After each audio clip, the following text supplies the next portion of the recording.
날마다 살아나는 큐티 김양재 목사입니다. 오늘 큐티인 말씀은 민수기 22장 36절에서 23장 12절까지입니다. 하나님 아버지, 티끌같이 약한 저이지만 능히 셀 수 없는 티끌과 같은 은혜를 받기를 원합니다. 말씀해 주시옵소서. 듣겠습니다.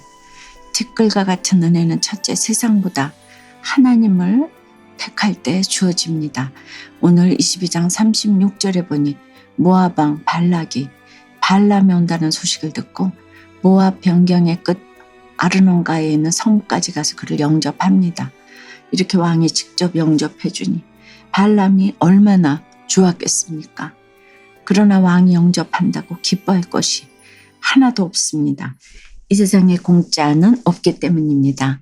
발락의 영접은 하나님 보시기에 악한 이기적인 대접일 뿐이었어요.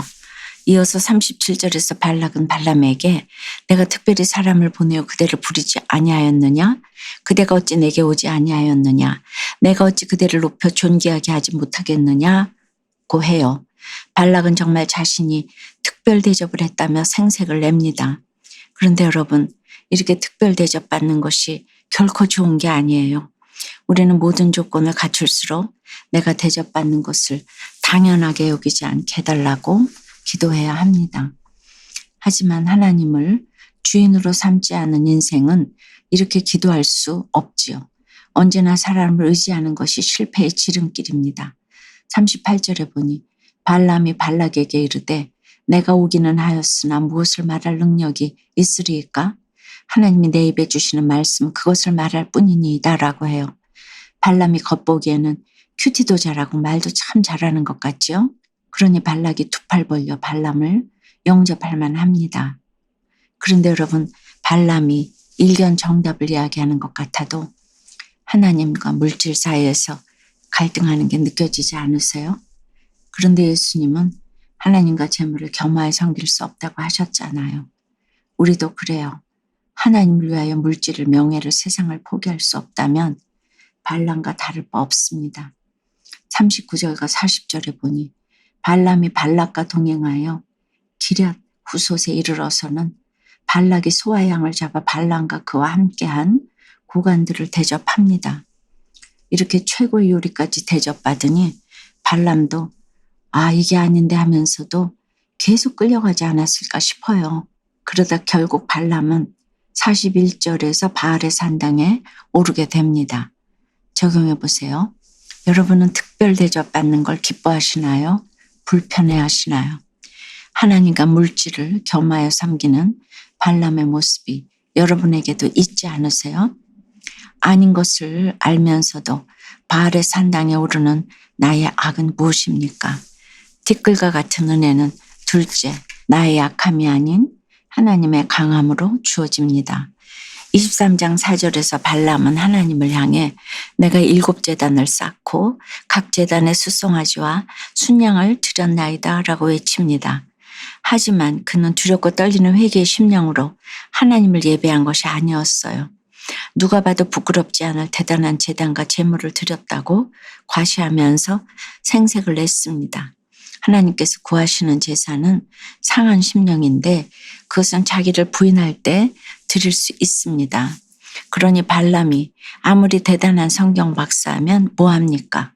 발람의 생색과 자랑질에 하나님은 어떤 대꾸도 하지 않으시고 5절에 발람의 입에 말씀을 주시며 이르시되 발락에게 돌아가서 이렇게 말할지니라고 하시네요.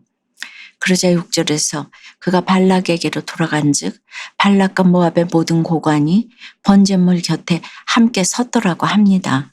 원어를 살펴보면 분사형을 써서 발락과 모든 고관이 발람이 말씀을 받는 순간 내내 초긴장 상태로 서 있었다는 것을 의미해요.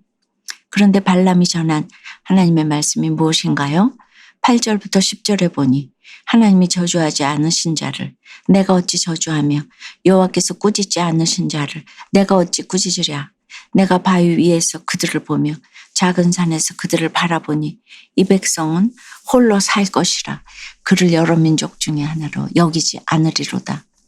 야곱의 티끌을 누가 능히 세며 이스라엘 4분의 1을 누가 능히 셀고 나는 의인의 죽음을 죽기 원하며 나의 종말이 그와 같기를 바라노라 하고 합니다. 이스라엘을 저주하기를 바란 발락의 기대와는 달리 도리어 발람은 이스라엘을 축복하네요. 그러면서 이스라엘은 세상의 다른 민족과 뚜렷하게 구별되는 놀라운 영광을 누리게 될 것이라고 합니다. 430년 동안 애굽에서 종살이 하다가 겨우 탈출하여 광야에서 떠돌던 이스라엘 백성에겐 전혀 어울리지 않는 축복이었지요. 그러나 발람의 이 예언대로 이때로부터 약 5년 후에 이스라엘 백성은 가나안 땅을 정복합니다.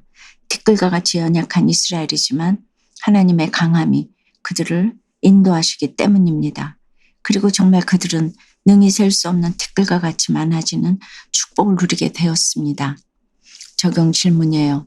나의 대단한 열심과 정성으로 하나님을 설득하려고 하는 것은 무엇입니까? 나의 약함을 통해 하나님의 강함을 경험한 적이 있으세요? 공고사직의 사건을 겪으며 내 입에 주신 말씀을 날마다 묵상했더니 세상의 어떤 저주도 축복으로 바꿔주시는 하나님을 경험하게 되었다는 한 성도님의 큐티 묵상 간증이에요. 저는 대기업 임원으로 주말도 없이 하루 16시간 이상 일했습니다. 그렇게 회사 일에만 몰두하다 보니 가정에서는 부재중 남편이자 아빠였지요. 결국 아내에 대한 저의 무관심과 회피가 발단이 되어 저희 부부는 이혼했답니다. 그러나 이후 아내가 말씀 공동체로 인도되면서 저희 부부는 5년 만에 재결합하였습니다. 그러나 저는 주일에도 여전히 출근하며 일 중독으로 살았지요. 그러다 아들의 전도로 교회에 나갔다가 예수님을 영접했어요. 그 교회에서 소그룹 부리더로 세워졌지만 회사에서 역할이 커지면서 큐티도 점점 형식적으로 하게 되었지요. 그러던 어느 날 저는 하루아침에 권고사직을 당했습니다. 대기업 임원으로서 발람처럼 세상에 한 발 걸치고 있던 저로서는 이 일을 감당하기 너무 힘들었지요. 하지만 제가 티끌같이 약한 존재임을 고백하고 말씀을 다시 붙잡았더니 세상 발락과 동행하는 저의 교만과 가증함을 깨닫고 회개하게 되었습니다. 이후 저는 오늘 23장 12절 말씀처럼 여호와께서 내 입에 주신 말씀을 날마다 묵상했어요. 그랬더니 하나님은 저를 소그룹 리더로 세워주시고 딸은 신결혼하고 ADHD로 힘들어하던 아들도 청년부 소그룹 리더가 되게 해주셨답니다. 권고사직이라는 세상의 저주도 능히 셀 수 없는 티끌 같은 축복으로 바꿔주신 하나님 감사합니다. 저의 적용은 딸과 사위가 부부 소그룹 모임에서 항상 묵고 가도록 매주 10분 이상 기도하겠습니다. 믿지 않는 누님들에게 매달 큐티인을 보내드려 내 입에 주신 말씀을 전하겠습니다. 입니다. 대기업 임원은 올라가도 결국은 일시적이잖아요. 그 일로 영원하신 하나님의 이 처소로 들어오셨으니 정말 축복인 것이죠. 11절에서 발락은 자신의 의도와 달리 이스라엘 백성을 저주하기 위해 데려온 발람이 오히려 그들을 축복하자 불평하기 시작합니다.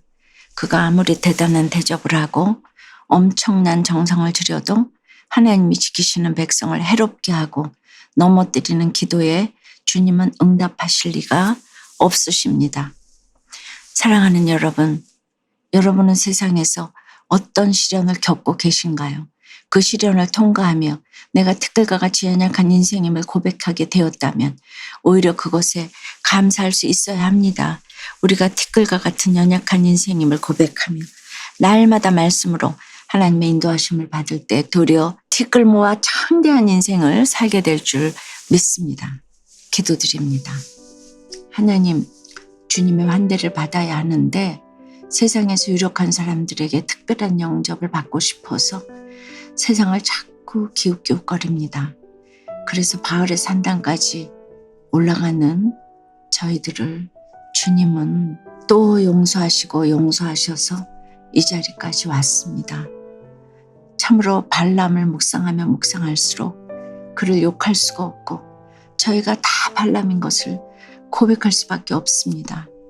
하나님의 말씀에 절대 순종해야 하는데 가진 열심과 정성으로 하나님을 설득하려고 하는 저희를 불쌍히 여겨 주시옵소서. 이제는 티끌과 같은 연약한 인생이라고 비관만 하는 것이 아니라 연약할수록 더욱 주님을 의지하기를 원합니다.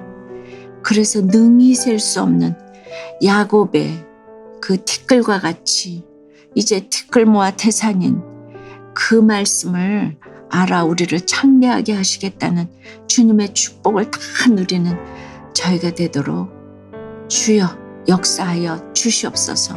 예수 그리스도 이름으로 기도드리옵나이다. 아멘. 지금까지 우리들 교회 김양재 목사님이었습니다. 큐티에 도움받기 원하시는 분들은 QTM 홈페이지 qtm.or.kr 또는 유튜브에서 QTM을 검색하시면 도움받을 수 있습니다. 자세한 문의사항은 지역번호 031-705-5360번으로 문의하시기 바랍니다.